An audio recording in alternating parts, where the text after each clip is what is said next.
Bonjour, bienvenue à tous. Nous accueillons aujourd'hui Olivier Cassé, gérant Action européenne ISR chez Sycomore AM. Olivier, bonjour. Bonjour Pascal.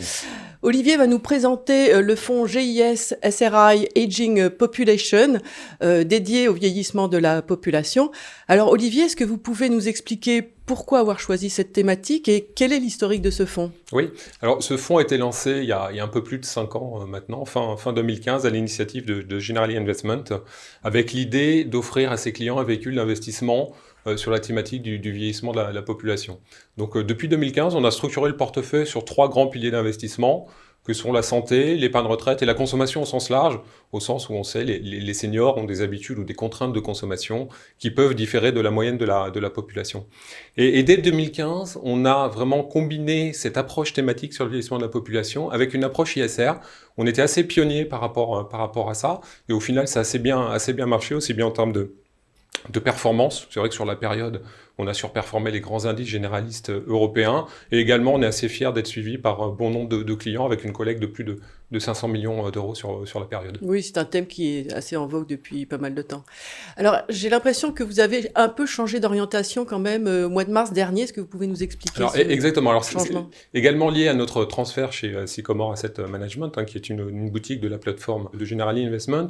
On a souhaité renforcer notre démarche d'investisseur responsable, avec dorénavant un focus un peu plus important sur les entreprises qui vont contribuer positivement à la santé, au bien vieillir, au mieux vivre des seniors, et des sociétés qui peuvent offrir des solutions aux défis sociétaux que vont devoir relever nos économies par rapport au vieillissement de la population. Donc on va retrouver... Alors donnez-nous justement quelques exemples de valeurs. Alors quelques exemples de valeurs, par exemple quand on parle de la santé, on a investi sur des laboratoires pharmaceutiques ou des équipements médicaux. Donc Philips est une des premières lignes qu'on a en portefeuille, une société néerlandaise qui offre notamment des solutions à travers l'imagerie ou à travers l'intervention chirurgicale aidés par l'imagerie. Oui, ce ne sont pas que des télés, Philips. Non, ce ne sont d'ailleurs, pour Philips, ce ne sont plus des télés. Ils ont vendu une grande partie de cette activité liée à la consommation. Et Philips démontre sa contribution justement à ces enjeux de soins et de santé avec l'objectif qu'ils appellent « Improve Lives »,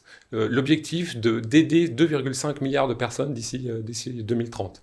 Alors, sur le côté du bien vieillir, l'idée, c'est vraiment d'investir sur des sociétés qui vont être liées à la nutrition ou à l'activité sportive. On connaît l'intérêt et l'importance de ces seniors pour le sport. Exactement. Et donc là, on est investi sur un titre comme DSM, une nouvelle société néerlandaise qui n'est pas très connue du grand public et qui offre des vitamines, des nutriments pour l'industrie de l'alimentation, de la boisson, pour des compléments alimentaires et même pour la nutrition médicale.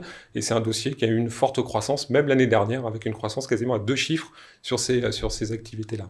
Et le tourisme aussi, si j'ai bien compris, c'est un petit peu... Alors voilà, on a une troisième partie qui est liée en effet au bien vivre, au mieux vivre. Et donc là, on va retrouver en effet des sujets qui vont être liés, par exemple, au quotidien, le confort des seniors qui est important, lié à la domotique, à la sécurité. Et puis, il y a le côté, la crise actuelle nous le rappelle, de l'importance de la santé mentale, et donc des loisirs et du tourisme. Et c'est vrai qu'on a investi sur un titre français qui a très très bien marché récemment, qui est Trigano.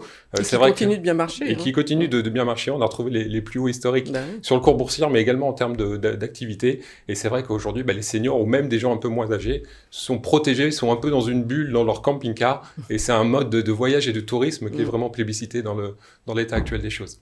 Et puis, si j'ai bien compris, 3 grands axes que vous voulez développer plus particulièrement. Ouais. Alors, au-delà, en effet, de ces enjeux-là, comme je disais, on veut vraiment investir aussi dans des sociétés qui ont des solutions par rapport aux défis sociétaux à relever.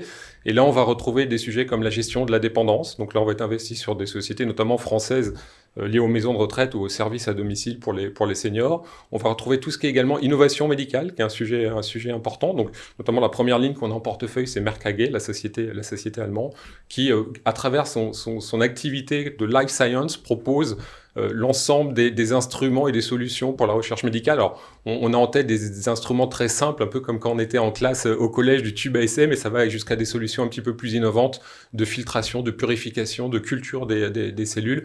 Et donc voilà, Merck est une belle société qu'on a en portefeuille, qui est aujourd'hui d'ailleurs la première ligne du portefeuille. Et l'automation, j'ai cru comprendre que là aussi vous étiez intéressé par ça. Oui, parce que le vieillissement de la population implique sur les prochaines décennies une baisse en nombre de la population active, et donc on va retrouver dans certaines industries un manque de personnel qui pourra être compensé par en effet des sujets liés à l'automatisation et à la robotique. Donc globalement, on a énormément de secteurs dans ce fonds-là. Donc on a une gestion diversifiée, mais de conviction sur les sociétés, par exemple, que je viens de citer. Donc un bel avenir pour ce secteur du vieillissement de la population qui va nous concerner de plus en plus en France, mais aussi dans toute l'Europe et dans tout le monde. Et en tout cas, on trouve des sociétés dans lesquelles on peut investir qui vont contribuer positivement par rapport à ces enjeux-là, des sociétés qui vont être en forte croissance et sur lesquelles nous, on trouve un potentiel de revalorisation qui est intéressant à terme. Ok, écoutez, merci Olivier, merci pour ces informations et je vous dis à très bientôt.